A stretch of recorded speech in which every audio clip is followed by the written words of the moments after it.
So this major bridge P3 initiative is the first big initiative of the PennDOT Pathways program, which is a program which PennDOT started recently to find alternative funding for transportation projects.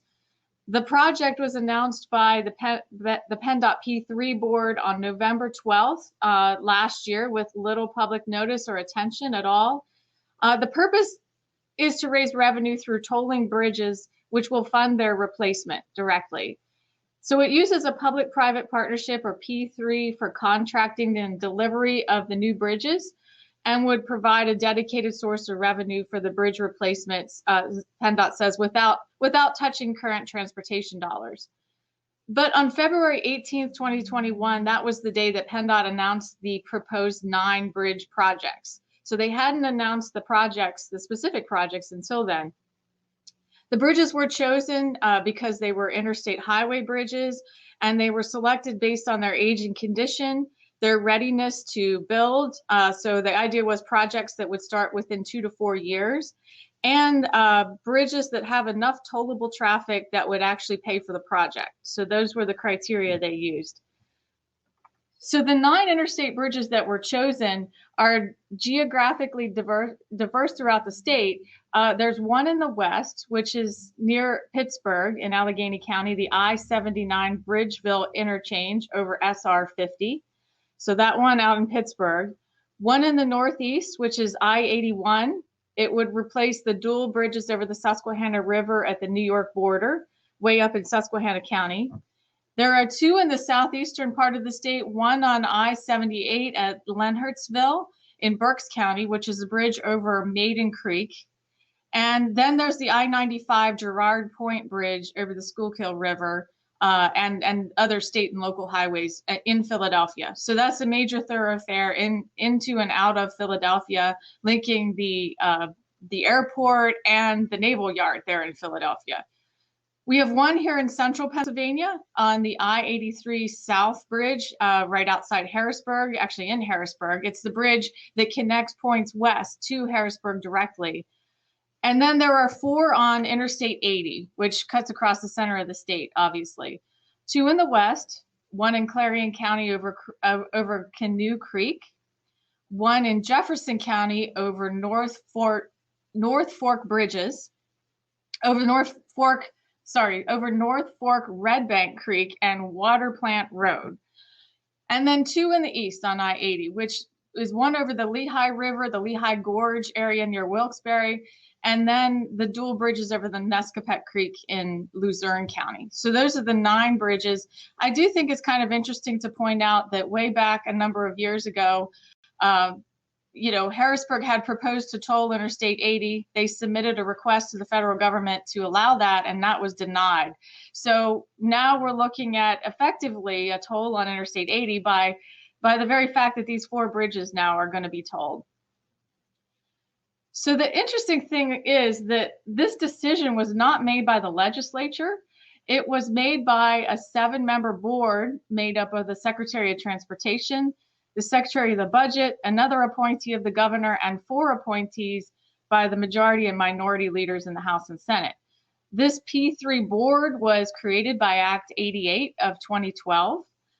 And the board may approve any transportation projects that are public-private partnerships that they find to be in the best interests of the state.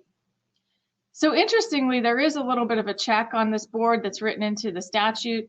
The legislature has 20 calendar days or 9 legislative days, whichever's longer, to adopt a resolution disapproving a particular project. And if it doesn't adopt a resolution, the project is deemed approved. So there's nothing the legislature needs to do in order for this project to move forward. It will move forward unless they stop it. And in this case, the specific bridges, the 9 bridges I mentioned, weren't even named until after this deadline for a resolution had passed. So the legislators involved really had no idea this was going to affect their specific districts or their regions until after the deadline to stop it had passed. So the P3 process in the past has been used for a lot of other projects. Most famously, I think the Rapid Bridge Replacement Project, which was sort of the original idea behind the P3 process. And it took care of the replacement of 558 bridges across the state. It lowered the cost because the bridge replacement was bundled, the components were mass produced, and it was for similar sized bridges across the state. So that worked fairly successfully. That was kind of the idea for a P3 initiative. They've also installed compressed natural gas fueling stations for transit buses. That's been a project that this office did. Sponsorship of road services. You may recall the State Farm Service Patrol, which helped out motorists free of charge on our state highways. And it also has done a mitigation of a PennDOT wetland site in Bucks County. So these are some of the examples of a P3 projects that have already happened around the state. And I think I would argue that all of those are within the realm of what the legislature intended by P3 projects. But this bridge tolling project, I think, is just a different animal. And this is the first I know where they are actually proposing to charge highway users directly for a private entity's work on a state highway. I think I would argue that that is a tax. It's a tax to tax these bridges and pay for a private entity's work directly. And taxes, we know, need to be levied by the legislature, not an unelected P3 board. So I believe there are a lot of legislators now who are interested in these projects and believe that the P3, and this is taking the P3 board and the P3 initiative that was set up, almost 10 years ago now, just a bit too far. So I know some legislators are interested in revising that statute. So we know that PennDOT has said they're not giving us an exact number of, what it's going to cost to cross these bridges when they're told. They're saying that they need to do a more detailed analysis of the specific projects and the bridges involved. But we have heard that they're talking about $1 to $2 per passenger vehicle, and trucks would be about 5 times that. We also don't know yet how they plan to define truck. We're not sure if it will be by weight or axle. Of course, that's going to make a big difference. But we have back of the envelope kind of calculation here. We know that a $10 toll for a single truck crossing one bridge twice a day would add $5,200 a year for one truck. And of course, lots of operators have many more than one truck. So this is going to add a significant cost to a lot of trucking companies, and that's going to trickle down to some, suppliers and manufacturers too. So we know that it's going to disproportionately affect trucking companies who are already paying a disproportionate share of transportation funding in the state. Trucks already pay 40% of all transportation taxes in Pennsylvania, despite driving only 9% of miles in Pennsylvania. In fact, Pennsylvania is the 3rd most expensive state in the country in which to operate a truck, if you look at highway taxes paid. And of course, a big part of this is our fuel taxes. They were increased 7 years ago, so that a tax on diesel fuel here now is almost $1 a gallon, which is the 2nd highest in the nation. In other words, it's more expensive to drive a truck in our state here in Pennsylvania than in any other state but California. And we know that tolls will hit Pennsylvania companies harder than out-of-state companies because obviously they cross these bridges more. Many Pennsylvania companies that cross these bridges, for their daily operation multiple times a day are going to be hit really hard by the tolling. So where we are right now, PennDOT is currently conducting environmental assessments of the sites. We've asked them, we would like them to do further analysis, not just environmental analysis, but also look at the impact of these tolling projects on the state and local economies in these areas. Because we know that the manufacturers, farmers, commuters, and other businesses that rely on highway transportation are also going to be impacted by this. It's not just the trucking companies.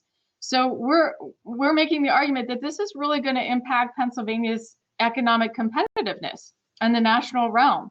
I mean, our trucking companies and all of our businesses impacted by these tolls are competing with other businesses around the country. and it's going to make an impact on how competitive they are. We also want PennDOT to look at diversions. Many drivers will naturally want to avoid tolls, but in the case of trucks, they may need to avoid tolls to contain their operating costs. So we'd want to look at the impact on the local communities surrounding these projects and the other roads in communities that will have increased traffic. So for example, one example here is in Harrisburg, not far from where I'm speaking now, the I-83 bridge across the Susquehanna River. We know that in order to avoid that area, many folks are going to take SR 581 over to Interstate 81 to get around that bridge. It just so happens that that particular exchange at I-83 and SR 581 is one of the top bottlenecks for trucks in the whole country. And that study, just came out a couple weeks ago, and we know that that is going to make that interchange and that bottleneck much worse, because unfortunately, folks are going to have to look for a way around that toll, and that's going to exacerbate the problem. So we need the state legislature to really step up and stop this tolling scheme first. It goes beyond what the P3 initiative was meant to address.